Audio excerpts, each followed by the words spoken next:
Good evening. ഇന്ന് കുറേ കാലത്തിന് ശേഷം ഒരു ലൈവിന് വരുന്ന സമയത്ത് ആദ്യമായിട്ട് ഞാനൊന്ന് അനൗൺസ് ചെയ്തു ഞാനിങ്ങനെ വരുന്നുണ്ടെന്നുള്ളത്. കാരണങ്ങൾ പലതുമുണ്ട്. അപ്പം നിങ്ങൾ അതിനകത്തുള്ള താഴത്തുള്ള കമൻറ്റ് 3000 ചില്ലാനം കമൻറ്റുകൾ ഞാൻ ഏകദേശം ഒരു ഇതെല്ലാം വായിച്ചു. എല്ലാവരുടെയും വികാരം മനസ്സിലാക്കിക്കൊണ്ട് തന്നെയാണ് ഞാനിന്ന് സംസാരിക്കുന്നത്. ആദ്യമായിട്ട് ഞാൻ എന്താണ് ഇതിന് വരാൻ കാരണം എന്ന് പറഞ്ഞാൽ, എനിക്ക് ഇന്നലെ മുതൽ ഏറ്റവും അധികം കോൾസ് വന്നിരുന്നത് എൻ്റെ ആർമിയിലുള്ള ഫ്രണ്ട്സിൻ്റെ സർക്കിളിൽ നിന്നാണ്. അപ്പോൾ ആ സർക്കിളിൽ അവരെല്ലാം എൻ്റെ സീനിയേഴ്സ് എന്നെ എടാപൊടാന്നും എന്നെ തെറി വിളിക്കാനടക്കം അധികാരമുള്ള കുറേ സീനിയേഴ്സ്, എല്ലാവരും അവരൊക്കെ റിട്ടയറൊക്കെ ആയിട്ടിരിക്കുന്നുണ്ട്. പലരും എന്നെ വിളിച്ച് തെറിയായിരുന്നു. എന്താണ് അത്, ഇതാണെന്നെല്ലാം പറഞ്ഞു. ഞാൻ പറഞ്ഞു എന്താണ് എനിക്കൊരു പിടികിട്ടില്ല. ഞാൻ ആദ്യമെല്ലാം കുറേ പറഞ്ഞ് മനസ്സിലാക്കി. അപ്പോൾ ഇവരുടെ എല്ലാം പ്രശ്നം ആദ്യം പറയുന്നത് മോഹൻലാലിൻ്റെ ലെഫ്റ്റനന്റ് കേണൽ റാങ്ക് എടുത്തുകളാണ്. ഇതൊരു വിരോധാഭാസമായിട്ടാണ് എനിക്ക് തോന്നിയിട്ടുള്ളത്. ഞാൻ കമൻറ്റുകൾ വായിച്ചിട്ട് തന്നെയാണ് ഞാൻ പറഞ്ഞത്, ഞാനിവിടെ സുഹൃത്തുക്കളെ, സഹോദരന്മാരെ, സഹോദരിമാരെ, ഞാൻ ആരെയും വൈറ്റ് വാഷ് ചെയ്യാനോ വെള്ളപൂശാനോ വന്നല്ല. നിങ്ങൾ വിശ്വസിക്കുന്ന മേജർ രവി പറയാൻ ആഗ്രഹിക്കുന്ന കുറച്ച് കാര്യങ്ങളുണ്ട്. നിങ്ങളെപ്പോഴും എന്നെ മോഹൻലാലിൻ്റെ കൂടെ കാണില്ല, പക്ഷെ ഞങ്ങൾ വളരെയധികം ആത്മബന്ധമുള്ള സുഹൃത്തുക്കളാണ്. എല്ലാ സമയത്തും അദ്ദേഹത്തിൻ്റെ കൂടെ അവിടെ നടക്കാനും വഴി കാണിച്ചു കൊടുക്കാനും ഇതിനൊന്നും എന്നെ കാണാറുണ്ടാവില്ല. ചില സന്ദർഭങ്ങളിൽ കാണും. അത് ഞാൻ നല്ല കാര്യങ്ങൾ പലയിടത്തും ചെയ്യുന്ന സമയത്ത് ഞാൻ ലാലിൻ്റെ കൂടെ ഉണ്ടാവുന്നുണ്ട്. അതുകൊണ്ട് എനിക്കറിയാം അദ്ദേഹത്തെ. അപ്പോൾ അതവിടെ നിൽക്കട്ടെ. ആദ്യം ഈ കേണൽ റാങ്കിൻ്റെയും കേണലിൻ്റെ പ്രശ്നവും അതായത് സോർട്ട് ഔട്ട് ചെയ്ത് പിന്നീട് നമുക്ക് ഈ സിനിമയിലോട്ട് വരാം. ഇപ്പോൾ ഈ സിനിമ എന്നുള്ളതല്ല, ഏത് സിനിമയാണെങ്കിലും എന്താണെങ്കിലും ശരി, ഒരു കേണൽ റാങ്ക് എടുത്തു കളയുക അല്ലെങ്കിൽ തരിക, കിട്ടുക എന്നൊക്കെ പറയുന്നത് അതിന് അതിൻ്റേതായിട്ടുള്ള ചില മാനദണ്ഡങ്ങളും അതിൻ്റെ പ്രൊസീജിയേഴ്സും എല്ലാം കൊണ്ടാണ് ഇത് കിട്ടുന്നത്. അല്ലെങ്കിൽ മേജർ ഇവിടെ പടത്തിൽ അഭിനയിച്ചുകൊണ്ട് കിട്ടിയതാണെന്ന് അങ്ങനെ നല്ല, അതിനകത്ത് കുറേ മാനദണ്ഡങ്ങളുണ്ടായിരുന്നു. ആ സമയത്ത് അന്ന് കോൺഗ്രസ് ഗവൺമെന്റ് ആയിരുന്നു ഭരിച്ചിരുന്നത്. ആ സമയത്ത് നമ്മൾ ചെയ്തിട്ടുള്ള കീർത്തിചക്ര, കുരുക്ഷേത്ര ഇങ്ങനെയുള്ള സിനിമകളെല്ലാം അവിടെ സെൻസറിന് പോകുന്ന സമയത്ത് MODയിൽ ഇങ്ങനെ ആശയം വന്നു, സൗത്തിൽ നിന്നൊരാളിനെ ബ്രാൻഡ് അംബാസിഡറായിട്ട് കിട്ടിക്കഴിഞ്ഞാൽ അതുപോലെ തന്നെ പെട്രിയോട്ടിക് ഫീലിംഗുള്ള സിനിമകൾ ചെയ്തു എന്നുള്ളതിന് മുകളിൽ അന്ന് നിങ്ങളെല്ലാം ഓർക്കും. And you all will agree that കീർത്തിചക്രക്കകത്തും നമ്മൾ ഒരിക്കലും ഭാരതമാതാക്കി ചെയ്യുന്നുള്ളതൊന്നും വിളിച്ചിട്ടില്ല. പക്ഷെ നിങ്ങൾ ഓരോരുത്തരും, രാജ്യത്തെ സ്നേഹിക്കുന്ന ഓരോരുത്തരും വിളിച്ചു ഭാരതമാതാക്കി ചെയ്യുന്നത്. അത് ഞാനെന്ന എഴുത്തുകാരൻ എൻ്റെ മനസ്സിലുള്ള വികാരത്തിനെ മോഹൻലാൽ എന്നുള്ള നിങ്ങൾ ഇഷ്ടപ്പെടുന്ന, നിങ്ങൾ ആരാധിക്കുന്ന, നിങ്ങളെപ്പോലുള്ള കോടിക്കണക്കിന് ജനത ആരാധിക്കുന്ന മോഹൻലാൽ എന്നുള്ള വ്യക്തിയിലൂടെ ഞാൻ എൻ്റെ ആശയത്തിലുള്ള ആ ഒരു ഹീറോ എങ്ങനെയായിരിക്കണം, ഒരു രാജ്യസ്നേഹിയായിട്ടുള്ള വ്യക്തി, ഒരു പട്ടാളക്കാരൻ എങ്ങനെയായിരിക്കണം, ആ കഥാപാത്രത്തെ ഞാൻ എഴുതി അദ്ദേഹത്തിലൂടെ ഞാൻ പറയാൻ ആഗ്രഹിക്കുന്ന ഡയലോഗുകൾ നിങ്ങളിൽ അദ്ദേഹത്തിൽ കൂടെ എത്തിച്ചു വന്നപ്പം നിങ്ങൾക്ക് അദ്ദേഹം ഒരു പെട്രിയോട്ടിക് ഫീലിംഗ് ഉള്ള ഒരു മനുഷ്യനായിട്ട് നിങ്ങൾ കണ്ടു. ഇതൊരു എഴുത്തുകാരന്റെ റെസ്പോൺസിബിലിറ്റിയാണ്. ഏതൊരു എഴുത്തുകാരൻ എന്ന് പറഞ്ഞാൽ ഇപ്പം ഈ പടത്തിനകത്ത് എൻ്റെ സുഹൃത്തൊക്കെ തന്നെയാണ് മുരളി ഗോപി. ഞാൻ അദ്ദേഹത്തിന്റെ കാര്യം പറയുന്നത്, അദ്ദേഹം എഴുതുന്ന അദ്ദേഹത്തിന്റെ കൺവിക്ഷനിലാണ്. എൻ്റെ മനസ്സിനകത്തുള്ള എൻ്റെ ഹീറോ എന്ത് പറയണമെന്നുള്ളത് ഞാൻ എഴുതുന്ന സമയത്ത് എൻ്റെ മനസ്സിലുണ്ടായിരിക്കും. യെസ്, പാകിസ്ഥാൻ എഗൻസ്റ്റ് ആയിട്ട് സംസാരിക്കണമെങ്കിൽ ആ പാകിസ്ഥാനെ എഗൻസ്റ്റ് ആയിട്ട് എൻ്റെ വികാരം എന്തായിരിക്കും, ഇതായിരിക്കും ഞാൻ പറയുന്നത്. അപ്പൊ അതുകൊണ്ട് ആ പറയുന്നത് മോഹൻലാൽ, ആ ഡയലോഗ് ഞാനത് ശരിയായിട്ട് എഴുതിയിട്ടില്ലെങ്കിൽ അത് മോഹൻലാൽ പറഞ്ഞു കഴിഞ്ഞാൽ നിങ്ങൾക്ക് ആ ഇമ്പാക്ട് ചിലപ്പോൾ കിട്ടിയെന്ന് വരില്ല. അപ്പോൾ ഈ സിനിമയ്ക്കകത്ത് അങ്ങനെയുള്ളൊരു സിറ്റുവേഷൻ ഒന്നും ഉണ്ടായിട്ടില്ല. പിന്നെ പട്ടാളക്കാരോടും കൂടിയിട്ടാണ് ഞാൻ എൻ്റെ സുഹൃത്തുക്കളോടും എൻ്റെ സീനിയേഴ്സിനും കൂടി ഞാൻ എല്ലാവർക്കും മറുപടി അയച്ചാൽ ഞാൻ ബുദ്ധിമുട്ടാവും. അതുകൊണ്ടാണ് ഞാൻ ഞാൻ പറഞ്ഞു, ഞാൻ ഇന്ന് രാത്രിയിൽ ഞാൻ പാർട്ടിക്ക് ഇതിനകത്ത് ലൈവിൽ വന്ന് സംസാരിക്കാമെന്നുള്ളത്. അപ്പോൾ നിങ്ങളുടെ താഴത്തുള്ള കമന്റുകൾ വായിച്ചാൽ ചിലപ്പോൾ എൻ്റെ കോൺസെൻട്രേഷൻ പോകും. ഞാൻ വണ്ടിക്കകത്ത്, കാരണം പറഞ്ഞ സമയത്ത് ഞാൻ വരാമെന്ന് പറഞ്ഞുകൊണ്ട് ഞാൻ 3 പ്രോഗ്രാംസ് കഴിഞ്ഞിട്ട് വരാൻ ഇതുവരെ ഹോട്ടലിൽ എത്തിയിട്ടില്ല. അപ്പോൾ ഞാൻ ആ കൃത്യസമയത്ത് ഞാൻ തുടങ്ങാൻ കാരണം വാക്ക് പാലിക്കാൻ വേണ്ടിയിട്ട്. അതുകൊണ്ട് ചിലപ്പോൾ ചില പോയിന്റ് വിട്ടാലും നിങ്ങൾ ആരെങ്കിലും, അല്ലെങ്കിൽ ഞാനിത് ഫുള്ളായിട്ട് ഞാൻ വായിക്കില്ല. അപ്പം ഓണററി റാങ്ക് ആയിട്ടുള്ള ഈ കേണൽ, ലെഫ്റ്റനന്റ് കേണൽ എന്ന് പറയുന്നത്, ഇതെടുത്തുകള എന്ന് പറയുന്നത് നിങ്ങളുടെ ഒരു പ്രത്യേക മാനസിക വിചാരമാണത്. ആ റാങ്ക് എന്ന് പറയുന്നത് വളരെ റെയറായിട്ട് കിട്ടിയിട്ടുള്ള ഒന്നാണ്. അത് സിനിമാ ഫീൽഡിനകത്ത് ആദ്യമായിട്ട് കിട്ടിയിരിക്കുന്ന ഒരു വ്യക്തിയാണ് ശ്രീ മോഹൻലാൽ എന്ന് പറയുന്ന നമ്മളൊക്കെ ആരാധിക്കുന്ന ഒരു വ്യക്തി. ഈ സിനിമയിൽ നിങ്ങൾ എന്തെല്ലാം രീതിയിൽ അദ്ദേഹത്തെക്കുറിച്ച് പറഞ്ഞിട്ടുണ്ടോ അതിനെല്ലാം ഞാൻ നിങ്ങളുടെ അടുത്ത് ഞാൻ പറയുന്നു, നിങ്ങളുടെ വികാരത്തിന് ഞാൻ മാനിക്കുന്നു. അത് അദ്ദേഹവും മാനിക്കുമായിരിക്കും. പക്ഷേ ഈ ലെഫ്റ്റനന്റ് കേണൽ തിങ്ക് എന്ന് പറയുന്നത് ഇതുമായിട്ട് കൂട്ടിക്കലത്തില്ല. കാരണം എന്താ വെച്ചാൽ അദ്ദേഹം പട്ടാള യൂണിഫോം ഇട്ടിട്ട് ഈ സിനിമയ്ക്കകത്ത് ഒരു പെൺകുട്ടിയെ റേപ്പ് ചെയ്യേ അല്ലെങ്കിൽ അനാശാസ്യമായിട്ടുള്ള എന്തെങ്കിലും കാര്യങ്ങൾ ചെയ്തോ എന്നുള്ളത് ഒന്നും ഇല്ല. അപ്പം അതുകൊണ്ട് ഇതും യൂണിഫോമുമായിട്ട് നിങ്ങൾ ആദ്യം കൂട്ടിക്കലത്തുക. അപ്പോൾ പട്ടാളത്തിനെ കുറിച്ചുള്ള സംസാരം ഇനിയെങ്കിലും ദയവ് ചെയ്തിട്ട് അത് പറയുന്ന സമയത്ത് നമുക്ക് എന്തോ ഒരു മാതിരി തോന്നുകയാണ് അതും ഇതുമായിട്ട് എന്താ ബന്ധം എന്നുള്ളത്. അപ്പോൾ അതുകൊണ്ട് പട്ടാളക്കാരോടും കൂടിയാണ് പറഞ്ഞത്. ഞാൻ പട്ടാളക്കാർക്ക് കുറേ ആൾക്കാർക്ക് ഞാൻ അയച്ചു കൊടുത്ത് അവരെല്ലാം അത് നീ പറയുന്നത് ശരിയാടാ എന്ന് പറഞ്ഞിട്ട് മറുപടി അയച്ചിട്ടുണ്ടായിരുന്നു. രണ്ടാമത്തത് ഇനി വരുന്നത് ഈ സിനിമയിലോട്ട് വരാം. ഈ സിനിമയിലോട്ട് വന്നാൽ കാരണം നമ്മുടെ സിനിമ ഞാൻ ചെയ്ത സിനിമയിലൊക്കെ പെട്രിയോട്ടിസം എന്നുള്ളൊരു ഫീല് അത് ഞാൻ എഴുതുന്നതാണത്. എന്റെ വികാരമാണ് ഞാൻ എഴുതിയിട്ടൊരു കഥയായിട്ട് കൊണ്ടുവരുന്നു, അദ്ദേഹത്തിന് മുന്നിൽ പ്രസന്റ് ചെയ്യുന്നു, അദ്ദേഹം അത് ചെയ്യുന്നു. പിന്നെ ഞാൻ അറിയുന്ന മോഹൻലാലിനെ കുറിച്ച് പറഞ്ഞു കഴിഞ്ഞാൽ ഒരു പ്രാവശ്യം ഇദ്ദേഹം കഥ കേട്ടുകഴിഞ്ഞാൽ പിന്നീട് ഒരിക്കലും 5 സിനിമ ഞാൻ ചെയ്തിട്ടുണ്ട് സുഹൃത്തുക്കളെ.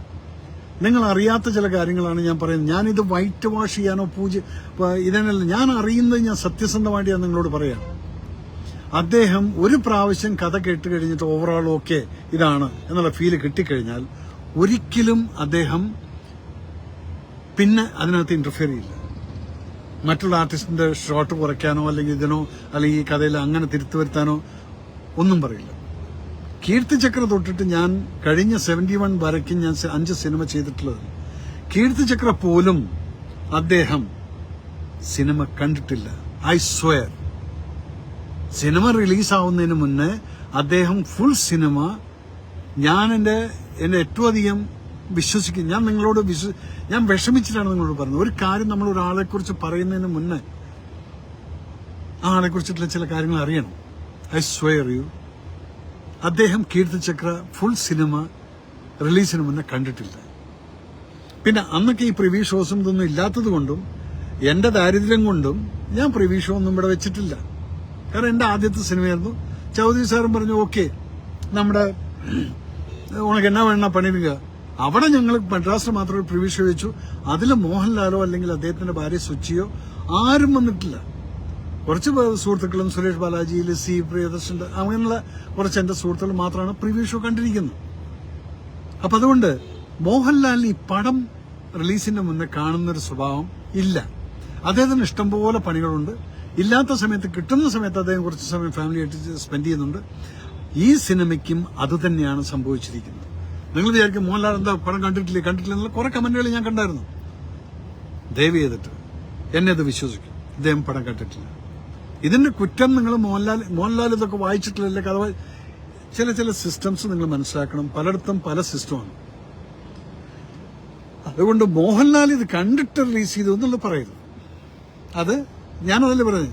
എന്റെ കീർത്തിചക്ര അല്ലെങ്കിൽ ഈ 5 സിനിമയും കീർത്തിചക്ര പോലും അതൊരു സൂപ്പർ ഡ്യൂപ്പർ ഹിറ്റായപ്പോ അപ്പോഴും ഞാൻ വിളിച്ചപ്പോൾ പറയാം ആണോ എനിക്കിനിപ്പോ തിയേറ്ററിലൊന്നും പോയി കാണാൻ പറ്റില്ല. പക്ഷെ രാത്രി മുഴുവൻ ആളുകളുടെ ആ ഒരു കൺഗ്രാജുലേഷൻ കോൾസ് വന്നപ്പോൾ അദ്ദേഹം കാലത്ത് 5 മണിക്ക് വയനാട്ടിൽ പോകുന്ന റൂട്ടിലുള്ള ഏതോ ഒരു തിയേറ്ററിൽ പോയിട്ട് 5 മണിക്ക് അദ്ദേഹം ബാബുച്ചാനും ഗ്യാങ് എല്ലാം കൂടെ പോയി പടം കണ്ടിട്ട് എന്നിട്ടാണ് എന്നെ വിളിച്ച് പറയുന്നത്. ഓക്കെ, അപ്പോൾ അത് ഞാൻ ക്ലാരിഫൈ ചെയ്യണം. അദ്ദേഹം പടം കണ്ടിട്ടാണ് ഇത് ഇറങ്ങിയെന്നുള്ളത് എന്റെ സുഹൃത്തുക്കൾ, ഞാൻ BJP-കാരാണെങ്കിലും ശരി അല്ലെങ്കിൽ പെട്രിയോട്ടിക് ഫീലിംഗുള്ള ഓരോരുത്തന്റെയും വികാരം ഞാൻ മനസ്സിലാക്കണം. നിങ്ങൾ പറഞ്ഞതെല്ലാം അതിനാണ് ഞാൻ ഈ ലൈവിൽ വരാമെന്ന് പറഞ്ഞത്. അപ്പൊ അതുകൊണ്ട് താങ്കൾ എന്തിനാ ഈ കിടന്ന് ശ്വാസം എന്തിനാണ് രോഷാകുല? ഞാൻ രോഷാകുല ആകെയല്ല സഹോദര. ഒന്നാമത്തത് ഞാൻ കുറേ ട്രാവൽ ചെയ്ത് വന്നുകൊണ്ടുള്ള ഞാൻ നിങ്ങളുടെ എല്ലാം കമന്റ് വായിക്കാൻ തന്നു കഴിഞ്ഞാൽ ഞാൻ എന്റെ ഫ്ലോ പോകും. അതുകൊണ്ടാണ് ഞാൻ കമന്റ് വായിക്കാതെ. എന്ത് തന്നെ ആയാലും അവനെ ശ്രദ്ധിക്കണം ആയിരുന്നു. അവരെ എന്നുള്ള ആരെന്നുള്ളത് എനിക്കറിയുന്നില്ല. ഇവിടെ ചിലവന്മാരൊക്കെ തെറിയൊക്കെ വിളിക്കുന്നുണ്ട്. Very good. ഇത് നമ്മുടെ ഞാനിപ്പോൾ ഇവിടെ നിന്നിട്ട് ഞാൻ പലരും തെറി വിളിച്ചു കഴിഞ്ഞാൽ അതെന്റെ സംസ്കാരം. ഇവിടെ ആർക്കും വേണമെങ്കിലും എന്ത് വേണമെങ്കിലും വിളിക്കാം. നിങ്ങൾ എന്ത് വേണമെങ്കിലും ചെയ്തു. അത് മേജർ റിവ്യൂവിനെ എഫക്ട് ചെയ്യില്ല. നല്ല കമന്റുകളാണെങ്കിൽ അതിനുള്ള മറുപടികളും തരും. അത് വൃത്തിയായിട്ട് ഞാൻ പറയുകയും ചെയ്യും. സാർ പറയുന്നത് ശരി എന്ന് വെക്കാം. പക്ഷെ സാർ പറഞ്ഞ ഈ സ്വഭാവം മോഹൻലാൽ മാറ്റിയേ പറ്റൂ. ഓക്കെ, മാറ്റിയേ പറ്റൂ എന്നുള്ളത് ഞാൻ സഹോദരൻ ഞാൻ സമ്മതിക്കുന്നു. കാരണം പല മിസ്റ്റേക്കുകളിൽ നിന്നുമാണ് നമ്മൾ പഠിക്കുന്നത്. ഞാൻ ചെറിയൊരു അഹങ്കാരം കാണിച്ചിട്ട് പൊട്ടിപ്പോയൊരു പടമാണ് കാന്താർ എന്നുള്ളത്. പക്ഷെ അതിനകത്ത് ഞാൻ 5 കോടിക്ക് തീർത്ത പടമാണ് സഹോദര. അതിനകത്ത് ഒരാൾക്കും പറയാൻ പറ്റില്ല പ്രൊഡ്യൂസറിന് 5 പൈസ നഷ്ടം വന്നു എന്നുള്ളത്. റിലീസിന് മുന്നേ തന്നെ 4 കോടിയോളം ഞങ്ങൾ ബിസിനസ് ചെയ്ത് റിലീസ് കഴിഞ്ഞ് എനിക്ക് ആ പൈസ എല്ലാം തിരിച്ചു കിട്ടി. സോ അതിനുശേഷം ഞാൻ മനസ്സിലാക്കി മോഹൻലാലും അമിതാഭ് ബച്ചനും വന്നു എന്നുള്ളതിന്റെ ഒരു ചെറിയൊരു അഹങ്കാരം എനിക്ക് എവിടെ ഉണ്ടായിരുന്നു എന്നുള്ള ഒരു തോന്നലുണ്ട്. അതിനുശേഷം പിന്നെ ഞാൻ അഹങ്കരിച്ചിട്ടില്ല. അന്ന് ഞാൻ പറഞ്ഞു മേജർ രവി സൂക്ഷിച്ചു. അതിനുശേഷം ഞാൻ ഒരിക്കലും എന്റെ സിനിമയെക്കുറിച്ച് ഞാൻ അഹങ്കരിക്കാറില്ല. നമുക്കറിയാം, കാരണം നിങ്ങളുടെ കയ്യിലേക്ക് അങ്ങ് വിട്ടുതരാണ്. അതിനുശേഷം നിങ്ങളാണ് അത് തീരുമാനിക്കേണ്ടത്. ഓക്കെ, അപ്പൊ അതുകൊണ്ട് മോഹൻലാലിനെ ഞാൻ ഈ സിനിമ കണ്ടിട്ട് അദ്ദേഹം വിട്ടു എന്ന് പറയുന്നിടത്താണ് ആ ജസ്റ്റിഫിക്കേഷൻ ഞാൻ തന്നത്. Mohanlal should apologise four what he did. അദ്ദേഹം ഓൾറെഡി എഴുതി വെച്ചിട്ട് എനിക്കറിയില്ല അത് റിലീസ് ചെയ്തോ ഇല്ലെന്നുള്ളത്. ഞാൻ കണ്ടതാണ്. അദ്ദേഹത്തിന് വളരെയധികം മാനസികമായിട്ട് വിഷമമുണ്ട്. അപ്പൊ സിനിമ കാണാതെ ഫസ്റ്റ് ഷോ കണ്ടത് ഞങ്ങളൊക്കെ ഒരുമിച്ചിരുന്നിട്ടാണ് കണ്ടിരിക്കുന്നത്. പിന്നെ സിനിമയ്ക്കകത്തുള്ള ചില പ്രശ്നങ്ങളും ഇത്രയധികം പ്രശ്നം ഉണ്ടാക്കാനുള്ള കാരണങ്ങളും ഇതിനകത്തുള്ള അദ്ദേഹം അതിനുശേഷം കണ്ടിട്ടുള്ള പ്രശ്നങ്ങളെല്ലാം കട്ട് ചെയ്ത് കളയാൻ വേണ്ടി ഓൾറെഡി ഇൻസ്ട്രക്ഷൻ കൊടുത്ത് ഇന്ന് 6 മണിക്ക് ശേഷം 26ഓളം മിനിറ്റിന്റെ കട്ടിങ് ആ സിനിമയ്ക്കകത്ത് വരുന്നുണ്ടെന്നുള്ളതാണ് ഞാൻ കേട്ടത്. അത് ചെയ്തിട്ടുണ്ടെങ്കിൽ, അത് മോഹൻലാൽ അത് ചെയ്തിട്ടുണ്ടെങ്കിൽ അദ്ദേഹം അവിടെയാണ് ജസ്റ്റിഫിക്കേഷൻ ചെയ്തിരിക്കുന്നത്. അപ്പൊ അതുകൊണ്ട് നിങ്ങൾ ആദ്യം മനസ്സിലാക്കി ഇദ്ദേഹം കണ്ടിട്ട് റിലീസ് ചെയ്തിട്ടുള്ള ഒരു സിനിമയല്ല അത്. അത് ഞാൻ ഇപ്പോഴും എനിക്ക് ആധികാരികമായിട്ട് പറയാൻ പറ്റും. പിന്നെ ആ സിനിമയുടെ കണ്ടന്റ് പ്രശ്നങ്ങളുണ്ട്. എല്ലാവർക്കും വിഷമിക്കത്തക്ക രീതിയിലുള്ള പ്രശ്നങ്ങൾ അതിനകത്തുണ്ട്. പക്ഷേ മോഹൻലാൽ വരുന്നത് ആ സിനിമയ്ക്കകത്ത് 1 മണിക്കൂറും 5 മിനിറ്റും കഴിഞ്ഞിട്ടാണ്. ഇതിനു മുന്നെയാണ് ഈ പ്രശ്നങ്ങളൊക്കെ, ഗോത്ര ഇഷ്യൂ, മറ്റേ ഇഷ്യൂ, ആ എല്ലാ ഇഷ്യൂകളും വന്നിട്ടുണ്ടെങ്കിൽ സിനിമ തന്റെ പോർഷൻ മാത്രം ഡബ് ചെയ്തു പോകുന്ന ഒരു വ്യക്തിയാണ് മോഹൻലാൽ. അവിടെ ഇരുന്ന് മറ്റുള്ള പോർഷൻസ് ഒന്നും കാണില്ല. അപ്പോൾ ഒരു സിനിമയെ ടോട്ടാലിറ്റിയിൽ കാണാൻ പലപ്പോഴും സാധിച്ചു എന്ന് വരില്ല. അതിനെക്കുറിച്ച് ചിന്തിക്കാം. ആദ്യമായിട്ട് കാണുന്ന സമയത്ത് പെട്ടെന്ന് തോന്നും, യെസ്, അയ്യോ ഇതെന്താണെന്നുള്ളത്. Mohanlal should apologise for this what people, otherwise people will hate him. Don't worry, ഞാൻ അറിയുന്ന Mohanlal will submit an apology to you all.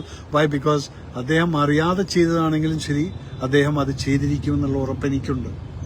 കാരണം അദ്ദേഹത്തിന് വളരെയധികം മാനസികമായിട്ട് വിഷമമുണ്ടായിട്ടുണ്ട്. കാരണം നമ്മളെല്ലാം സ്നേഹിക്കുന്ന ഒരു വ്യക്തി ഇതുപോലെ എന്തെങ്കിലുമൊക്കെ കേൾക്കുന്ന സമയത്ത് പെട്ടെന്ന് തളർന്നു പോകും. അതുകൊണ്ട് ഞാനിവിടെ അദ്ദേഹത്തെ വൈറ്റ് വാഷ് ചെയ്യാനും പൂജിക്കുന്നത്, ഞാൻ അറിയുന്ന മോഹൻലാലിനെ നിങ്ങൾക്ക് പറഞ്ഞു മനസ്സിലാക്കാമെന്നാണ്. നിങ്ങൾ എപ്പോഴും അദ്ദേഹത്തിന്റെ കൂടെ എന്നെ കണ്ടു എന്ന് വരില്ല. ഞാൻ പറയുന്നില്ലേ, ഞാൻ പുറത്തു നിന്നുകൊണ്ട് പ്രൊട്ടക്ട് ചെയ്യുന്ന ഒരു വ്യക്തിയാണ്. കാരണം നിങ്ങളെപ്പോലെ വലിയൊരു ഫാനാണ് ഞാൻ. അത്രയേ ഉള്ളൂ. പിന്നെ ആ സിനിമയ്ക്കകത്ത് എഴുത്തുകാരൻ എന്ന് പറയുന്നത് മുരളി ഗോപി എന്ന് പറയുന്ന എന്റെ സഹോദരന്റെ അടുത്ത് എനിക്ക് ഒന്നേ പറയാം. നമ്മൾ എന്നെപ്പോലുള്ള തന്നെ എഴുതുന്നത് എന്റെ വികാരമായിരിക്കും. അത് നിങ്ങൾ എങ്ങനെ എടുക്കുന്നു എന്നുള്ളത് അത് നിങ്ങളുടെ. കാരണം ഞാൻ എഴുതിയിട്ടുള്ള സിനിമയ്ക്കകത്ത് നിങ്ങൾ ഭാരതമാതാക്കി ജയെന്ന് വിളിച്ചിട്ടുണ്ടെങ്കിൽ ഞാൻ വിചാരിച്ച കാര്യം നിങ്ങൾ ചെയ്തിട്ടുണ്ട്. That is what is my concern. അതാണ് ഞാൻ ചെയ്തിരിക്കുന്നത്. അപ്പൊ മുരളി അത് ചെയ്യുന്ന സമയത്ത് ആ പടം തുടങ്ങുന്ന സമയത്ത് കലാപങ്ങളിൽ മുസ്ലിം സഹോദരന്മാരെ പോയി അറ്റാക്ക് ചെയ്യുന്ന, ഹിന്ദു ശൂലം എല്ലാം കൊണ്ടുപോയിട്ട് അതൊന്നും ചെയ്യുന്ന കാണിക്കാനുള്ള ഗട്ട്സ് കാണിച്ചിട്ടുണ്ടെങ്കിൽ അതിന്റെ തുടക്കം മുതലേക്ക് എവിടുന്നത് തുടങ്ങി, ആ വണ്ടി എങ്ങനെ കത്തി, ആര് കത്തിച്ചു, എന്തുകൊണ്ടൊരു കമ്പാർട്ട്മെന്റിനകത്ത് 53 പേര് മരിച്ചുപോയി. കാരണം 4 വശത്തും വാതിലടച്ചു വെച്ചിട്ടാണ് ഈ ആളുകൾ അവരെ കത്തിച്ചു കളഞ്ഞിരിക്കുന്നത്. അപ്പൊ ഇതെല്ലാം കോടതി റൂളും സുപ്രീം കോടതി അടക്കം ശരിവെച്ച് ശിക്ഷയും കഴിഞ്ഞിട്ടുള്ള കാര്യം. എന്തുകൊണ്ട് അത് തുടങ്ങി വെച്ചിരുന്നെങ്കിൽ ഇത് ഇത്രയും വലിയ ഇഷ്യൂ ആവില്ലായിരുന്നു. അത് പറയാതെ വെറും മുസ്ലിം സഹോദരങ്ങളെ കൊല്ലുന്ന ഹിന്ദുക്കളെന്ന് കാണിച്ചു കഴിഞ്ഞാൽ ഇവിടെ വർഗീയതയല്ലേ സംസാരിച്ചിരിക്കുന്നത്. അപ്പൊ അവിടെ ശ്രദ്ധിക്കേണ്ടതായിരുന്നു. അവിടെ ശ്രദ്ധിക്കേണ്ടത് അത് ഇതെല്ലാം കഴിഞ്ഞ് ടോട്ടാലിറ്റിയിൽ അത് ത്രൂ ഔട്ട് പടത്തിൽ. പിന്നീട് അത് കഴിഞ്ഞ് ഈ സംഭവങ്ങളിൽ അതിൽ നിന്ന് ഗുജറാത്തിന്റെ മുഖ്യമന്ത്രിയെ കാണിക്കുന്നു, അത് കഴിഞ്ഞ് UP പറയുന്നു, ഗുജറാത്തിനെ പറയുന്നു, ഹോം മിനിസ്റ്റർ പറയുന്നു, എല്ലാം കഴിഞ്ഞിട്ട് ലോകത്തിലുള്ള എല്ലാ രാജ്യങ്ങളും പോയിട്ട് നിങ്ങൾ ഷൂട്ട് ചെയ്തിട്ടുണ്ട്. അതെന്താണെന്നുള്ളത് എനിക്കൊരു പിടിയില്ല. അത് മാത്രം മതിയായിരുന്നു ഈ പടത്തിനകത്ത്. അതില്ലാതെ അത് ചെയ്തിട്ടുണ്ടെങ്കിൽ yes, you have to take the responsibility that what you have done it. അതിൽ നിന്ന് ആരെന്ത് പറഞ്ഞു കഴിഞ്ഞാലും ശരി, ഇവിടെ ആരാണ് പൃഥ്വിരാജൻ, Murali Gopy are anti nationals. നിങ്ങളുടെ എല്ലാം വികാരം ഞാൻ മനസ്സിലാക്കുന്നുണ്ട്. പല കാര്യങ്ങളിലും ഇവർ ചെയ്യുന്ന കാര്യങ്ങൾ എന്താണെന്ന് നോക്കിയിട്ടാണ് ജനങ്ങൾ ഇവരെ വിലയിരുത്തുന്നത്. ഞാൻ നാളെ വെറും എന്താണ് പറയുന്നത്, ഞാനിപ്പോൾ ഈ ഞാൻ എൻ്റെ ഒരു സ്റ്റാമ്പ് എന്ന് പറയുന്നത്, ഞാൻ ദേശസ്നേഹ പട്ടാളപ്പടങ്ങൾ എടുക്കും, അതിലാണ് ദേശസ്നേഹം കുറച്ചുകൂടെ കൂടുതൽ കിട്ടുന്നത്. ഇത് ചെയ്യുന്നുണ്ട്. ഇനിയും വരുന്ന സിനിമകളും അങ്ങനെയൊക്കെ തന്നെയാണ്. ഇപ്പോൾ ഓപ്പറേഷൻ രാഹത്തിനെ ഇതിൻ്റെ അകത്ത് ആരോ താൻ അതും വൈറ്റ് വാഷ് ചെയ്യാനല്ലേ എന്നൊക്കെയുള്ള കമന്റൊക്കെ ഞാൻ കണ്ടു. അതല്ല സഹോദരൻ, നിങ്ങളുടേതായിട്ടുള്ള കൺസെപ്റ്റ്. ഞാനത് കാണിക്കുന്ന എന്താണ്? എന്റെ രാജ്യം മറ്റൊരു രാജ്യത്ത് പോയി എന്റെ രാജ്യത്ത് ആളുകളെ തിരിച്ചു കൊണ്ടുവരാൻ അവിടെ പോയിട്ട് ചങ്കൂറ്റം കാണിച്ചിട്ടുള്ള ഒരു പ്രൈം മിനിസ്റ്റർ എന്നുള്ളതാണ് 2015 ആദ്യമായിട്ട് ഇന്ത്യ ചെയ്തിട്ടുള്ള ഒരു ഓപ്പറേഷൻ രാഹത്ത്. സോ അതിനെ ഞാൻ ഹൈലൈറ്റ് ചെയ്യും. കാരണം ഇതിന് ഏതൊരു ഇന്ത്യക്കാരനും അഭിമാനിക്കാവുന്ന ഒരു സംഭവമാണത്. എന്റെ ശബ്ദം ഒച്ച കൂടുന്നുണ്ടോ എന്നുള്ളത് എനിക്കറിയില്ല. അത് ഞാനിപ്പം 2-3 പ്രസംഗങ്ങൾ കഴിഞ്ഞിട്ട് വരുന്നതുകൊണ്ടായിരിക്കും. അതുകൊണ്ട് നിങ്ങൾ എന്നെ ക്ഷമിക്കണം. ഞാൻ ഷൗട്ട് ചെയ്തൊന്നുമല്ല, ഞാൻ കാറിലിരുന്ന് പറയുന്നതുകൊണ്ടാണ്. എന്റെ വികാരം ഞാനത് കാണിക്കും. എന്താണ്? എനിക്കത് I am proud of it. My country has gone into some other country. എന്നിട്ട് അവിടെ കുരുക്കിൽപ്പെട്ടിരിക്കുന്ന എന്റെ ഇന്ത്യക്കാരെ രക്ഷിക്കൊണ്ടുവന്നുള്ള ഒരു ഓപ്പറേഷൻ, അത് ഓപ്പറേഷൻ രാഹത്ത്. അത് കഴിഞ്ഞാൽ ഓപ്പറേഷൻ ഗംഗ എന്ന് പറയുന്നത് യുക്രൈനിൽ നിന്ന് കുട്ടികളെ കൊണ്ടുവന്നിട്ടുള്ളത്. ഇതൊക്കെ എന്റെ രാജ്യത്തിന് എനിക്ക് അഭിമാനിക്കാവുന്ന ഒരു രാജ്യസ്നേഹിയായിട്ടുള്ള എനിക്ക് അഭിമാനിക്കാതെ. പിന്നത്തെ പോയിന്റ് എന്താണ് നിങ്ങൾ പറഞ്ഞിട്ടുള്ളത്? ഇവിടെ BJP-ക്കാർ, ഞാനും BJP-ക്കാരനാണ്, BJP-യുടെ വൈസ് പ്രസിഡന്റാണ് ഇതുവരെയ്ക്ക്. ഇനി അടുത്ത സെഷനിൽ എന്താവുന്നുള്ളത് എനിക്കറിയില്ല, അത് അടുത്ത പ്രസിഡന്റ് തീരുമാനിച്ചിട്ട്.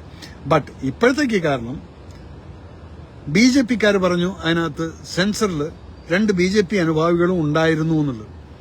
സാർ, ഞാനൊരു കാര്യം പറയട്ടെ. നമ്മളൊക്കെ ചെയ്യുന്ന ചില മിസ്റ്റേക്കുകൾ എന്താണെന്ന് പറഞ്ഞു കഴിഞ്ഞാൽ, പലപ്പോഴും നമ്മൾ ഈ അഭ്യുദയകാംക്ഷികൾ, BJP-ക്ക് ഒരു ഉപകാരമില്ലാത്ത BJP-ക്കാരാണെന്നും പറഞ്ഞ് നടക്കുന്ന കുറെ ഇത്തിക്കണ്ണികൾ ഈ പാർട്ടിക്ക് ചുറ്റും നടക്കുന്നുണ്ട്. അത് വലിയ വലിയ കൊമ്പത്തിരിക്കുന്നുണ്ട്. ഒരു പാർട്ടിയുടെ ഏതെങ്കിലും ഒരു ഇലക്ഷൻ ക്യാമ്പയിന് യവന്മാരെ കൊണ്ട് 5 പൈസയുടെ ഉപകാരം ഉണ്ടായിട്ടുണ്ടോ? ഇല്ല. അതില്ലാതെ ഈ സെൻസർ ബോർഡിനകത്തിരിക്കുന്ന കുറെ എണ്ണമുണ്ട്. ഇതെല്ലാം ഇവരെയൊക്കെ ആദ്യം ചെകഞ്ഞെടുത്ത് വെളിയിൽ തള്ളണം. കാരണം ആർക്കെങ്കിലും എന്തെങ്കിലും ഒരു ഉപകാരമുള്ള ചില പാർട്ടീസിന്, അത് ആണായാലും പെണ്ണായാലും, അവിടെ കയറ്റി ഇരുത്തിയിട്ട് തൊള്ളേതൊന്ന് പറയുന്ന അവര് സിനിമ കാണുന്നില്ല. അപ്പൊ അതിലങ്ങനെ ഉള്ള വികാരമുള്ള ഒരു രാജ്യസ്നേഹിയായിട്ട് ഒരു വ്യക്തി അവിടെ ഉണ്ടായിരുന്നെങ്കിൽ എങ്ങനെയെങ്കിലും അത് പടം കണ്ടിട്ട് മനസ്സിലാക്കും, അയ്യോ ഇത് പ്രശ്നമാണെന്നുള്ളത്. എന്തേത് മനസ്സിലാക്കാൻ കാരണം എന്താണെന്ന് വിചാരിച്ചു കഴിഞ്ഞാൽ, അവർക്കത് മനസ്സിലായി ഇത് എന്തോ ഒരു പടം, എന്നിട്ട് അവിടെ കട്ട് ചെയ്ത് ഇവിടെ കട്ട് ചെയ്തു എന്നുള്ളത്. No. So I accuse you also. ഈ സെൻസർ ബോർഡിൽ തെരഞ്ഞെടുത്ത് പറഞ്ഞയക്കുന്ന വ്യക്തികൾക്ക് പാർട്ടിയോടുള്ള, അല്ലെങ്കിൽ അങ്ങനെയുള്ള നിങ്ങളുടേതായിട്ടുള്ള, അത് പല പാർട്ടിക്കാരും അവിടെയുണ്ട്, അവിടെ കൊണ്ടുപോയിട്ട് എങ്ങനെ നോക്കിക്കഴിഞ്ഞാലും നമ്മുടെ വികാരം അതിനകത്ത് വരുമത്.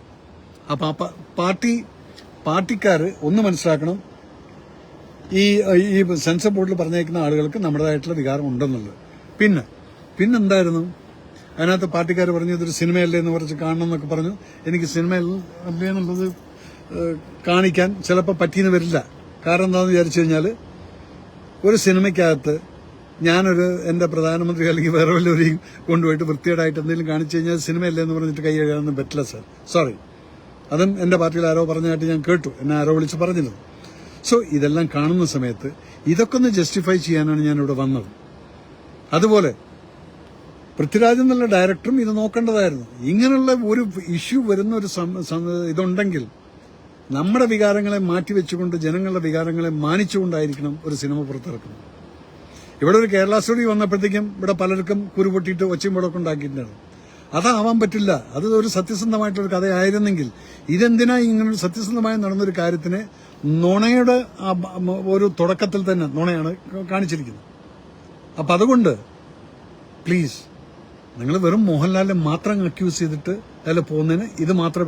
മോഹൻലാൽ യെസ്, ഇനി ഇതിൽ ഒരാൾ എഴുതിയിട്ടാണ്, ഇനിയെങ്കിലും മോഹൻലാലേട്ടൻ ഇതുപോലുള്ള പടങ്ങൾ കണ്ടിട്ട് തന്നെ റിലീസ് ചെയ്യാൻ പാടുള്ളൂ എന്നുള്ളത് ശരിയാണ് മോനെ. ഞാൻ പറയാതെ ലാലേട്ടമ്പത്തേക്ക് ഞാൻ എങ്ങനെയല്ല, ഞാൻ ഇന്നോ നാളെയല്ല 2 ദിവസത്തിനധികം കാണുമ്പോൾ അദ്ദേഹം ചെയ്തിട്ടൊരു മിസ്റ്റേക്ക് ആണെങ്കിൽ അദ്ദേഹം അത് മാറ്റുമത്.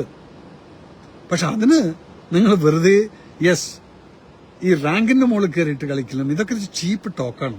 എന്ത് പറഞ്ഞാലും അദ്ദേഹത്തിന് എന്തെല്ലാം ചെയ്തിട്ടെന്ന് നിങ്ങൾ അറിയോ? ഈ പട്ടാളത്തിന് വേണ്ടിയിട്ട് നമ്മളിപ്പം വയനാട്ടിൽ പോയി എന്തെല്ലാം ഒരു ന്യൂസാണ് നമ്മൾ ഉണ്ടാക്കിയത്. അതിനകത്ത് വയനാട്ടിൽ പോയി അവിടെ വന്നിട്ട് ഇത്രയധികം പൈസ നമ്മൾ ആ പട്ടാളക്കാരുടെ കൂടെ യൂണിഫോം ഇട്ടിട്ട് അവിടെ പോയി കൂടെ വന്നുകൊണ്ട് അദ്ദേഹത്തിന്റെ കൂടെ അവരുടെ എല്ലാ സ്ഥലങ്ങളും നോക്കി കണ്ട് പട്ടാളത്തിന് വേണ്ടി എല്ലാം ചെയ്തിട്ടുണ്ട്.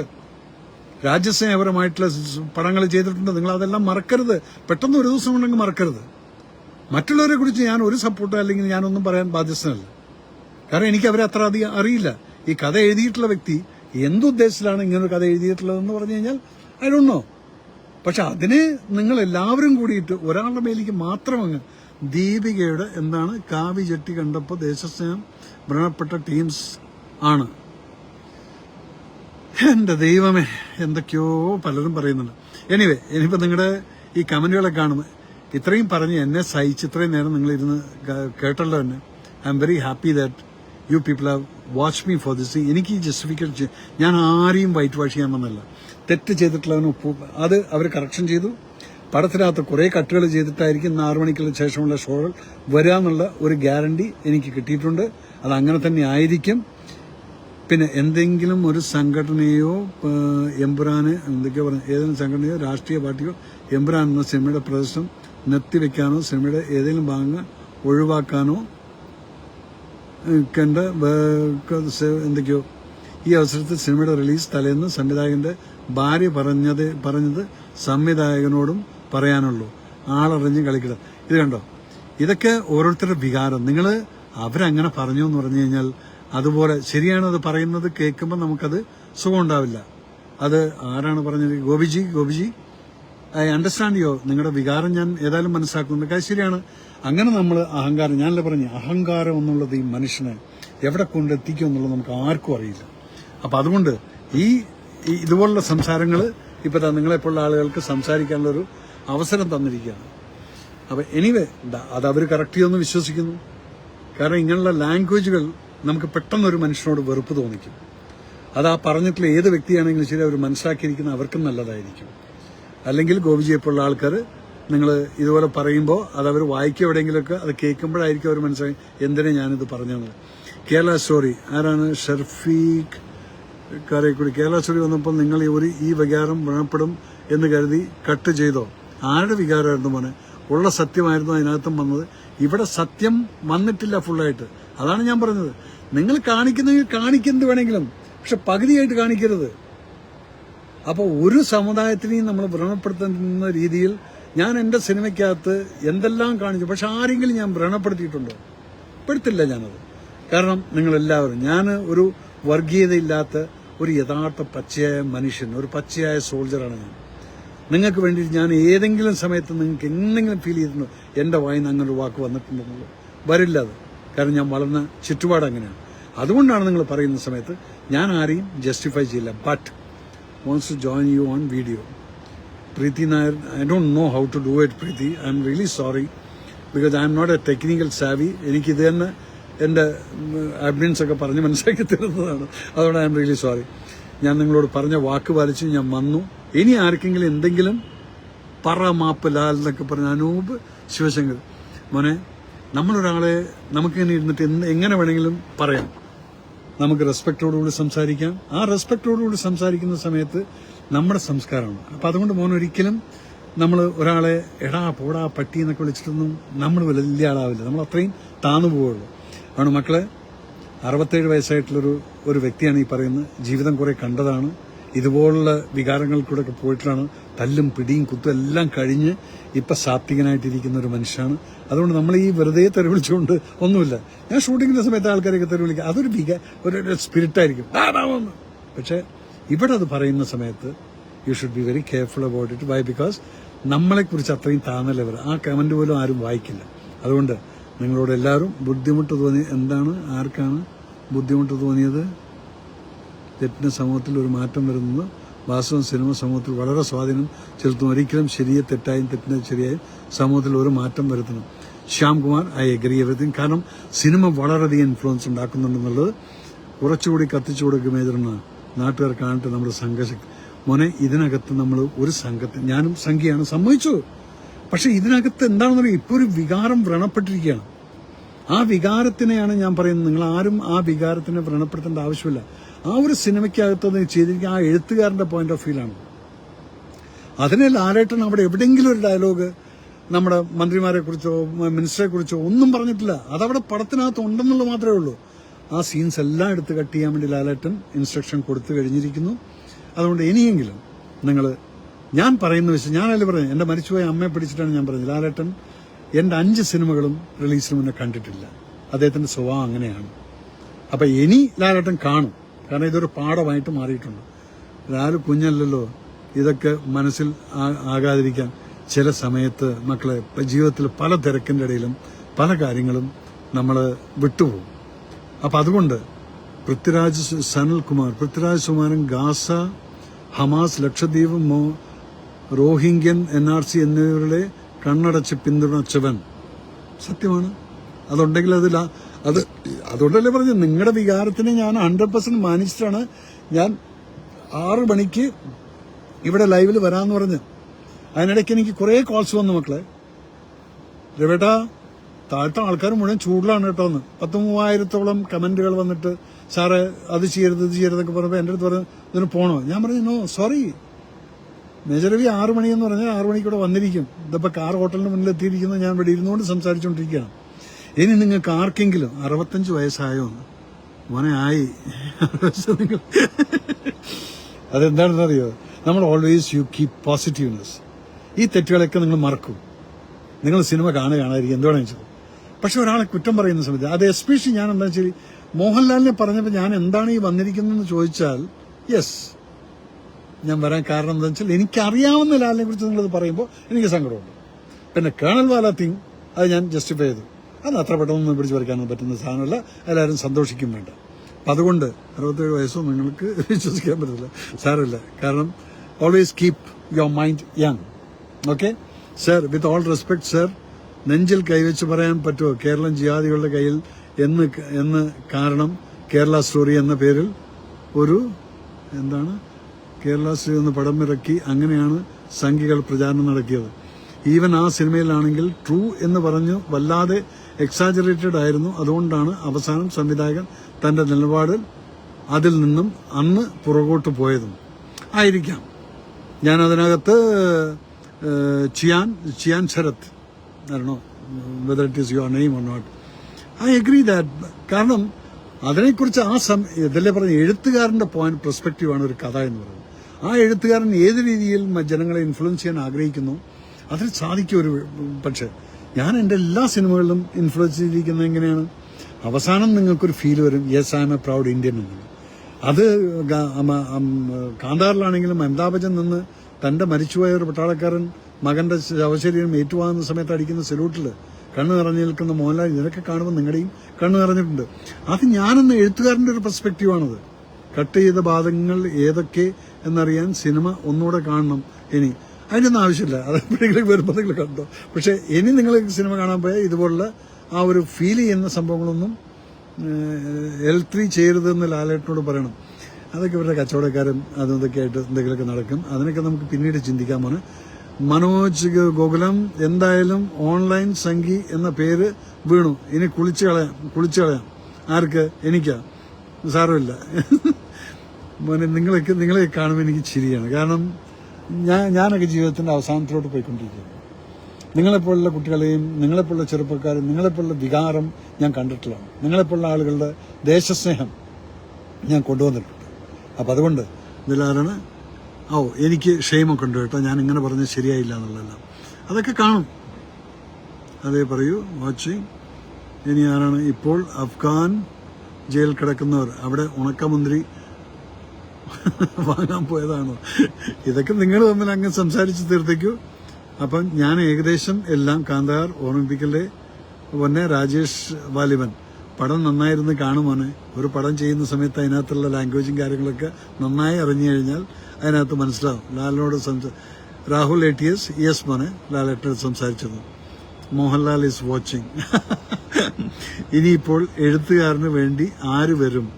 ആന്റണിയെയും രായപ്പന്റെയും കളിപ്പാവ് മാത്രം ലാലേട്ടൻ.